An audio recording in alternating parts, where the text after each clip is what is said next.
YCP అధినేత AP CM Jaganmohan Reddy వచ్చే ఎన్నికల్లో గెలిపే లక్ష్యంగా వ్యూహాత్మకంగా అడుగులు వేస్తున్నారు. ఈసారి గెలుపు రాజకీయ భవిష్యత్తుకు అత్యంత కీలకం. మరోసారి జగన్ గెలిస్తే వచ్చే ఎన్నికల నాటికి జగన్కి బలమైన ప్రత్యర్థి ఎవరు ఉండరని వైసీపీ భావిస్తుంది. అందుకే ప్రతి సీటు, ప్రతి ఓటు తమకే దక్కాలనే వ్యూహంతో సీఎం జగన్ ముందుకు వెళ్తున్నారు. రాజకీయాల్లో జగన్ లెక్కలు అంత సులువుగా ఎవరికి అంతుచిక్కవు.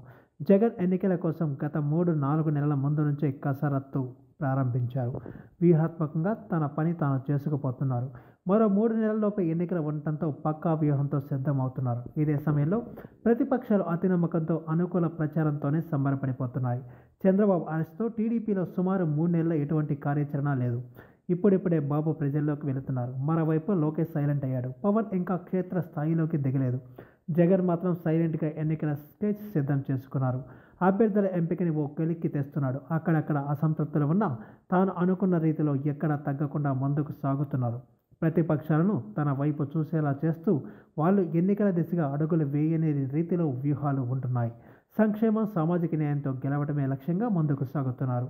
ఎన్నికల ముందు కీలకమైన సంక్షేమ పథకాలు అమలు చేసి ప్రజల అభిమానాన్ని చూరగొనాలని సీఎం జగన్ భావిస్తున్నారు. అంతేకాక ప్రభుత్వ భవనాల నిర్మాణాలకు సంబంధించి బిల్లులు, వైసీపీ కింది స్థాయి నేతలకు చెల్లించాల్సిన పెండింగ్ బిల్లులు వంటి వాటికి భారీ మొత్తంలో నిధులు అవసరం. వైసీపీలో కింది స్థాయి నేతలు గ్రామ సచివాలయాలు, రైతు భరోసా కేంద్రాలు వంటి వాటిని నిర్మించారు. అలాగే స్థానికంగా రహదారులు, కాలువల నిర్మాణం కూడా చేపట్టారు. వీటి బిల్లులు రాక వారు కొంత అసంతృప్తిగా ఉన్నారు. ఎన్నికల్లో కింది స్థాయి కేడర్ అత్యంత కీలకం. అందుకే వారి అసంతృప్తి చల్లార్చేలా బిల్లుల విడుదలకు జగన్ సిద్ధమవుతున్నట్టు వేల కోట్ల రూపాయల బిల్లులు పెండింగ్లో ఉన్నాయి.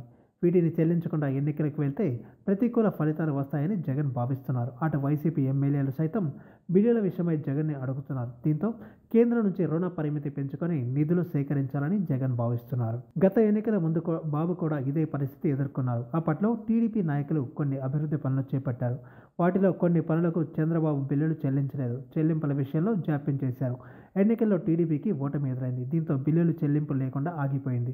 ఇప్పుడు అదే పరిస్థితి వైసీపీ నేతలకు రాకుండా చూసేందుకే జగన్ ప్రయత్నాలు చేస్తున్నారు. కేంద్రాన్ని ఒప్పించి నిధుల విడుదలకు జగన్ ప్రయత్నాలు చేస్తున్నారు.